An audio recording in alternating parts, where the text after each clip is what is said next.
Держави під назвою Київська Русь ніколи не існувало. Ні Володимир Великий, ні Ярослав Мудрий ніколи не жили в країні з такою назвою. Жоден князь не вимовляв цих слів, і жоден стародавній літописець ніколи їх не писав. Те, що нам десятиліттями вбивали в голови через шкільні підручники, це геніально спланований історичний фейк, це інформаційна бомба уповільненої дії, яку Російська імперія заклала в нашу свідомість ще буквально в 19 столітті. Сьогодні я буквально на залізобетонних фактах, на оригіналах європейських карт і текстах стародавніх літописів доведу вам, як росіяни цинічно провернули найбільшу крадіжку ідентичності в історії Європи. Ви буквально на власні очі побачите документи, де чітко написано: Русь це виключно територія сучасної України, а Московія це чужий, буквально окремий світ. Я назву вам конкретні прізвища російських кабінетних істориків, які штучно вигадали приставку Київська. Зробили вони це з однією єдиною метою, щоб легітимізувати приставку Московська і виправдати своє право на наші землі. Те, що ви побачите в цьому відео, повністю переверне ваше розуміння нашого минулого і виб'є головний козир з рук ворожої пропаганди, яким вони сьогодні виправдовують цю війну. Додивіться це відео до кінця. Зараз цей фактаж потрібен буквально кожному. Підписуйтесь на канал Контури історії, щоб не пропустити нові випуски.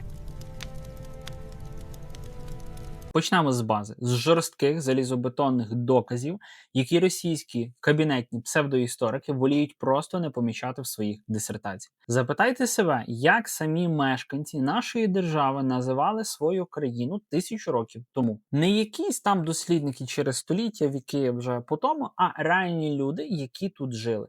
Для цього ми відкриваємо головний документ нашої історичної пам'яті «Повість минулих літ», написану літописцем Нестором на початку 12 століття. Гортаємо сторінку за сторінкою, аналізуємо кожне буквальне речення, і ви не знайдете там жодної, я підкреслюю, взагалі жодної згадки про якусь Київську Русь. Нестор літописець пише максимально чітко, просто і лаконічно. Звідки пішла руська земля? Пішла Русь на Царгород. Усюди в текстах оригіналів фігурує лише одне єдине слово Русь. Штучно додавати приставку, так би мовити, київська до назви нашої стародавньої держави – це такий самий абсурд, як сьогодні на повному серйозі говорити Паризька Франція або Лондонська Британія. Київ був серцем, політичним та культурним центром, столицею імперії, але сама країна мала своє власне, самодостатнє і горде ім'я. А тепер давайте копнемо ще глибше у фактаж, про який панічно мовчать у сучасному Кремлі. У тому ж таки 12 столітті під словом Русь наші предки розуміли зовсім не всю неосяжну територію від Карпат до Білого моря, як це потім малювали на фальшивих картах у радянських школах. Ні. Справжня первісна Русь – це був дуже конкретний і чітко окреслений географічний трикутник – Київ, Чернігів і Переяслав. Оце і було ядро всієї цивілізації. І ось вам підтвердження, від якого у російських пропагандистів стається колапс. Коли тогочасні князі, бояри чи купці їхали до Києва з Новгорода, Суздаля чи Володимира, тобто з тих північних боліт, де значно пізніше виникне Московія. Давні літописи фіксували цю подорож абсолютно однозначною фразою: «Він поїхав у Русь». Задумайтесь над цим буквально просто зараз, от конкретно зараз в цей момент. Для жителів Залісся поїздка до Києва була поїздкою в іншу, окрему, чужу для них країну. Самі вони ніякою Руссю і близько не були. Вони були підлеглими територіями, далекими колоніями, з яких київський князь просто крав і збирав данину. Це зафіксовано не буквально в одному документі. Відкриваємо київський літопис, відкриваємо Галицько-Волинський літопис 13 століття. Скрізь ми бачимо одну й ту саму картину: руська земля, князь руський, люди руські. А території на північний схід літописці називали дуже просто і навіть зневажливо – Залісся. Дикі землі за непрохідними хащами. Наші предки чітко відділяли себе від тих, так би мовити, північно-східних племен, які сьогодні зі зброєю в руках намагаються видати себе за, так би мовити, наших братів і привласнити наше ім'я. Друзі, як ви бачите, боротьба за нашу історію та правильні назви це така ж передова інформаційної війни, як і реальний фронт. Якщо ви цінуєте саме такий підхід без води, без цензури і виключно з реальними історичними доказами, ви можете підтримати розвиток каналу Контури історії. Ваші донати на Монобанку за посиланням в описі під цим відео або оформлення спонсорства прямо тут на Ютубі це пряме пальне для нашої інформаційної машини. Кожна ваша гривня йде на роботу з архівами та покращення якості нашого продакшену, щоб ми могли бити ворога правдою ще буквально сильніше і щодня, і декілька разів на день. Дякую кожному, хто вже в строю, а тепер переходимо до ще більш незручних фактів для сучасної Москви та Московії. Якщо російські пропагандисти почнуть кричати, що наші літописи хтось підробив, ми дістанемо козирі, до яких їхні брудні руки просто не могли і близько дотягнутися. Ми йдемо в секретні європейські архіви. Тепер переходимо до офіційних документів європейських держав, провідних картографів та дипломатів, які фіксували географічну реальність середньовіччя в реальному часі. Цим людям не було жодного сенсу підігравати Києву чи якось навмисно принижувати Москву. Вони просто фіксували на пергаменті те, що бачили буквально на свої ж власні очі, що знали з офіційних звітів своїх же ж власних мандрівників. Почнемо з абсолютного шедевра середньовічної європейської картографії, всесвітньо відомого каталонського атласу, створеного в 1375 році на пряме замовлення короля Арагону.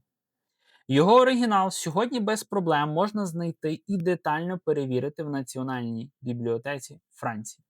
Давайте максимально наблизимо камеру і подивимося на Східну Європу.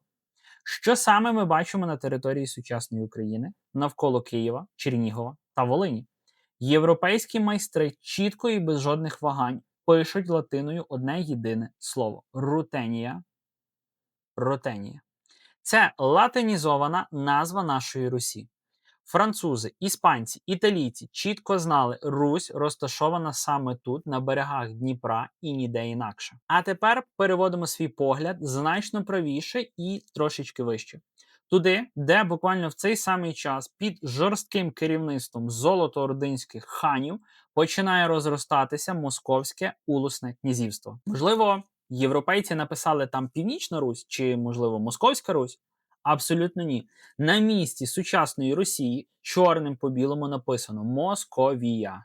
Московія. А трохи далі на схід взагалі Тартарія. Для всієї європейської цивілізації це були два ніяк абсолютно не пов'язані між собою світи. Буквально дві окремі планети, які не мали спільного єдиного кореня.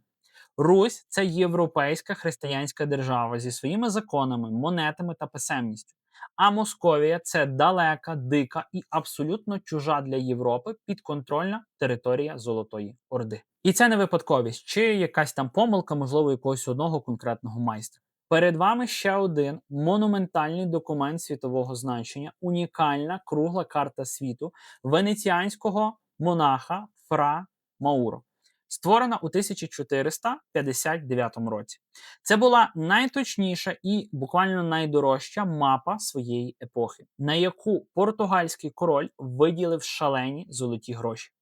Фра Мауро роками збирав дані від сотень купців, послів та мореплавців.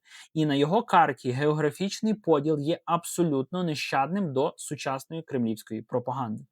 Справжня Русь чітко локалізована виключно в межах українських земель, а Московія знову винесена окремо як північно-східне утворення, що лежить далеко за межами руського цивілізаційного простору. Жоден європейський вчений чи дипломат у середні віки не об'єднував Київ і Москву в одне єдине ціле. Те саме фіксують і європейські дипломати, які особисто подорожували цими маршрутами, коли папський легат Джованні да Плано Карпіні у 13 столітті їхав із важливою місією до Монгольської імперії. Він детально задокументував свій шлях у книзі «Історія монголів». Він буквально на власні очі бачив зруйнований Київ, описував тисячі людських черепів у полях і зафіксував, що Київ був останнім руським містом.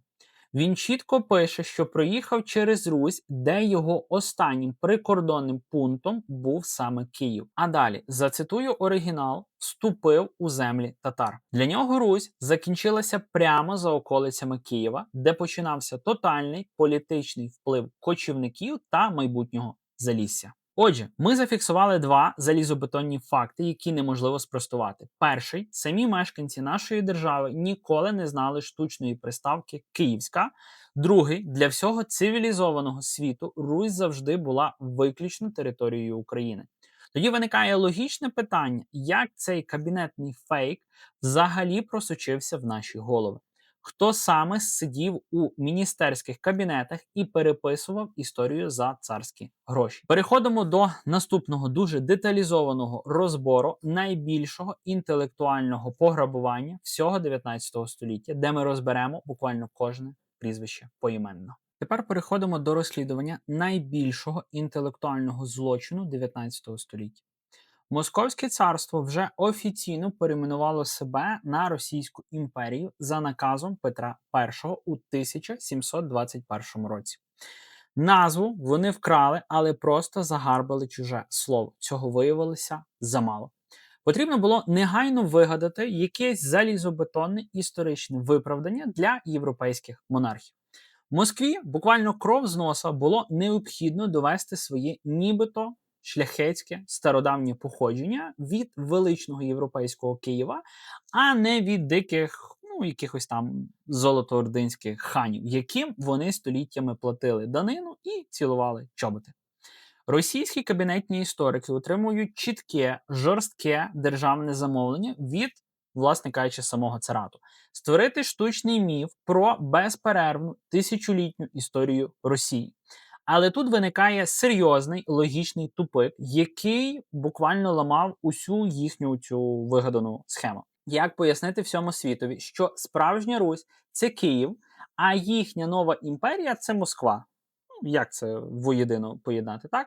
Як зліпити ці дві буквально абсолютно різні території, абсолютно різні культури та генетично різні і просто кардинально протилежні між собою два народи в один спільний державний наратив? І ось на сцені з'являється перший підозрюваний. У 1837 році ректор Київського університету Михайло Максимович у своїй науковій роботі вперше вживає словосполучення «Київська Русь». Але увага!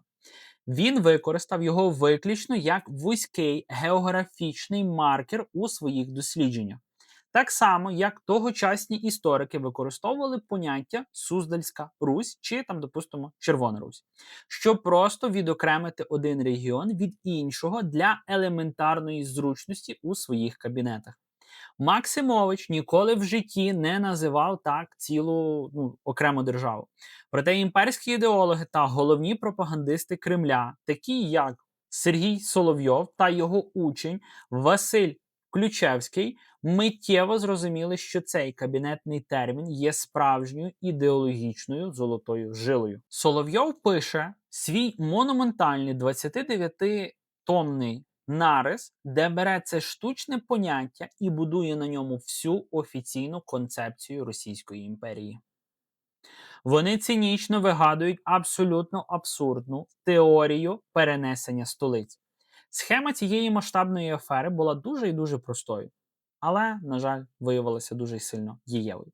Російські історики проголосили, що спочатку існувала Київська Русь, нібито перша, дитяча стадія російської держави.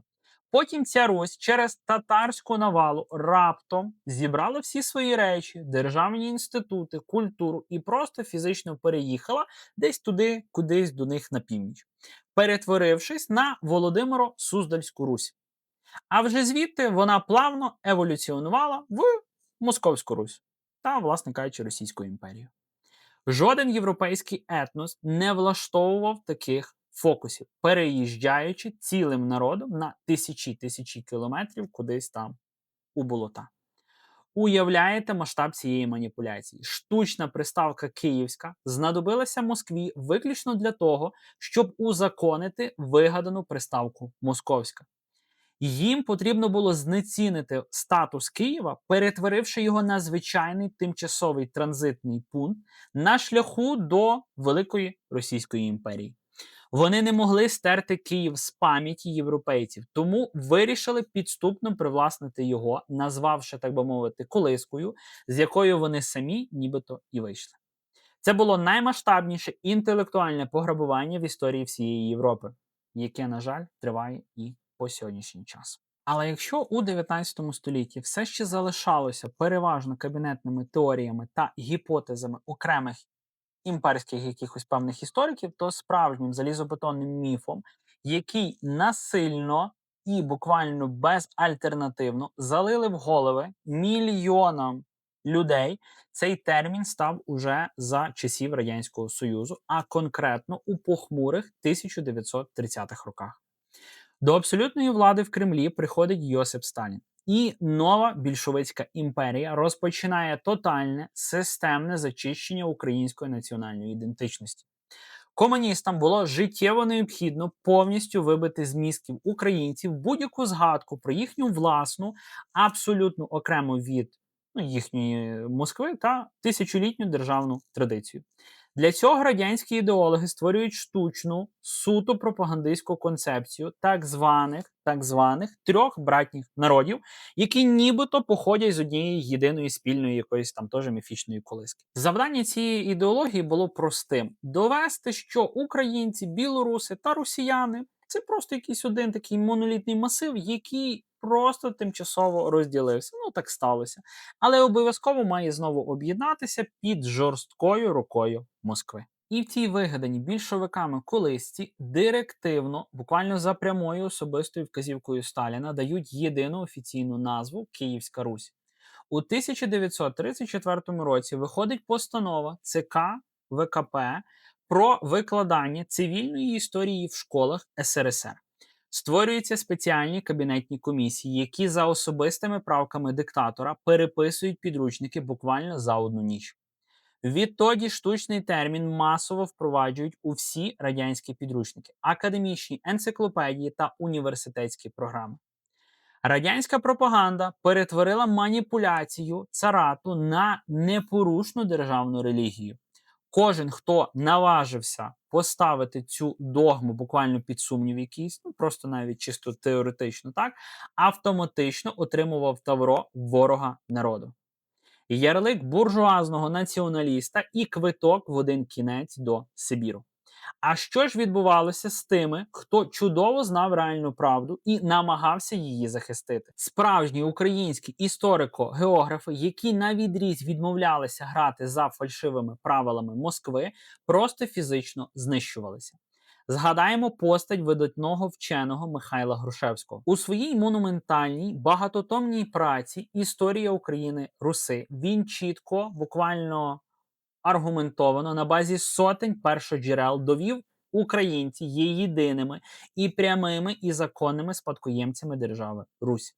А росіяни мають свою власну історію, яка розпочалася набагато пізніше, в глухих лісах Залісся і століттями розвивалася за жорсткими ординськими законами.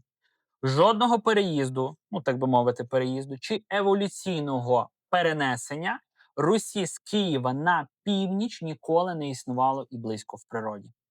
За цю залізобетонну історичну правду радянська влада піддала Грушевського жорстокому публічному цькуванню, позбавила можливості працювати і відправила на заслання, де він невдовзі і помер за дуже загадкових обставин. А сотні його талановитих учнів, послідовників та незалежних університетських дослідників у 30-х роках були просто розстріляні в темних підвалах НКВС або згноїли їх в таборах ГУЛАГу. Кремль свідомо і буквально під корінь ліквідовував українську інтелектуальну еліту, щоб назавжди стерти пам'ять про справжню суверенну Русь. Натомість нам підсунули штучну радянську жуйку, яку наше суспільство буквально за інерцією продовжувало вчити навіть після здобуття незалежності, добровільно повторюючи вигаданих власних катів. Тепер настав час розібратися, як цей міф працює прямо зараз і чому він став зброєю у сучасній війні. Переходимо до заключного блоку всієї цієї історії. Тепер ми підходимо до найважливішого пункту всього нашого цього розслідування. Чому ми говоримо про цю кабінетну брехню 19 століття саме зараз, у розпал найкривавішої війни у всій Європі після Другої світової війни? Тому що цей штучний термін це не просто якась там вигадана на історична довідка з минулого. Тобто ви переглянули це відео, комусь воно сподобається, комусь не сподобається. Це реальна, буквально реальна діюча ідеологічна зброя, якою ворог прямо зараз виправдовує вбивства нас з вами, українців. Подивіться на офіційну риторику сучасного Кремля.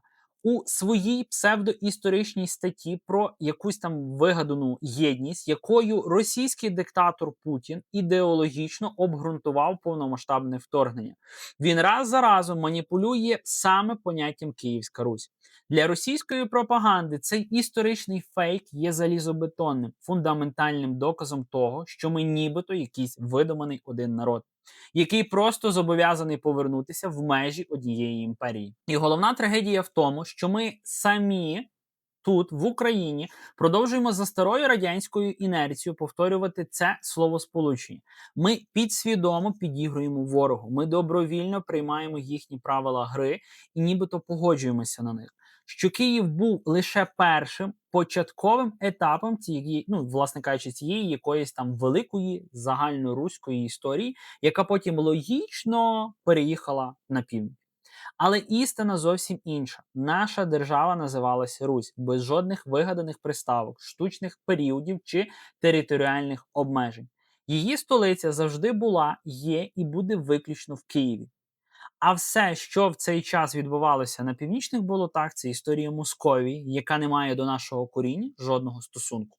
Коли ми повертаємо своїй історії її справжнє ім'я, весь буквально цей ідеологічний міф Кремля руйнується як паперовий будинок або там картковий будинок.